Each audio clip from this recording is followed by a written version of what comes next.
Hi friends, பிள்ளைங்க வந்து government ஸ்கூலில் தான் சேர்த்துருக்குறோம். கவர்மெண்ட் ஸ்கூலில் வந்து இன்றைக்கி யூனிஃபார்ம் ட்ரெஸ்ஸும் பேகும் கொடுத்துருக்காங்க. பிள்ளைக்கு சட்டை வந்து சரி ஓகே, கொஞ்சம் சின்னதாக இருந்தாலும் அட்ஜஸ்ட் பண்ணி போட்டுடலாம். நிக்கர் வந்து இந்த மாதிரி இவ்வளோ லூஸாக தான் இருக்குது. சரி, அதையும் அட்ஜஸ்ட் பண்ணி ஆல்ட்ரு பண்ணி போட்டுடலாம். இங்கே பார்த்துக்கோங்க, அந்த பேக்கெட் பாருங்கள், 2 விரல் தான் உள்ளே போகுது. பையனுக்கு ஒரு 3 விரல் போகும். இதில் என்ன பாக்கெட் யூஸ் பண்ணுறதுக்குன்னு தெரில. கவர்மெண்ட்லேருந்து ஒரு ஆர்டர் கொடுத்து உங்கள்கிட்ட தைக்க தந்தாங்கன்னா தயவு செஞ்சு டெய்லர்ஸ் வந்து அதை கொஞ்சம் பார்த்து கவனமாக தைச்சி கொடுங்க. பிள்ளைங்க போடுறதாக்கும் இப்படியெல்லாம் தைச்சி கொடுத்தா எப்படிங்க? சரி, அதை தான் விடுங்க. பேக் கொடுத்துருக்காங்க. நானும் சந்தோஷமாக பேக்கை வீட்டில் வாங்கிட்டு வந்து செக் பண்ணி பார்த்தாச்சுன்னா எனக்கு அப்படியே பயங்கர ஷாக்கு. என்ன ஷாக்குனா, பேகு பாதி இருக்குது பாதி இல்லை. கவர்மெண்ட் ஆர்டர் வாங்கி தைக்கிறாங்க பார்த்தீங்களா?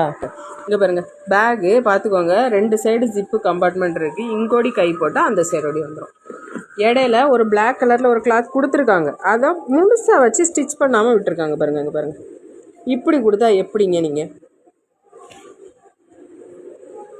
கவர்மெண்ட் வந்து உங்களை நம்பி ஒரு ஆர்டர் கொடுக்குறாங்க. நீங்கள் அதை ஒழுங்காக ஃபினிஷ் பண்ணி கொடுக்கலாம்ல. சின்ன குழந்தைங்களுக்கு கொடுக்குறது தானே.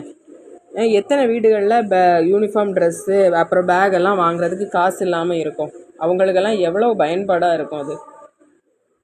நீங்கள் இந்த மாதிரி அரைக்குறையாக வேலை செஞ்சு கொடுத்துருவீங்க. அப்புறமா பழியெல்லாம் என்ன கவர்மெண்ட் மேலே. தயவு செஞ்சு ஒழுங்காக அவங்களுக்கு தந்த ஆர்டரை முடிச்சு கொடுங்க. ரொம்ப கஷ்டப்படுறாங்க இதனால் நிறைய மக்கள். உங்கள் ஏரியாலையும் பேகெல்லாம் இப்படி தான் கொடுக்குறாங்களான்னு சொல்லி கொஞ்சம் கமெண்ட் பண்ணுங்கள்.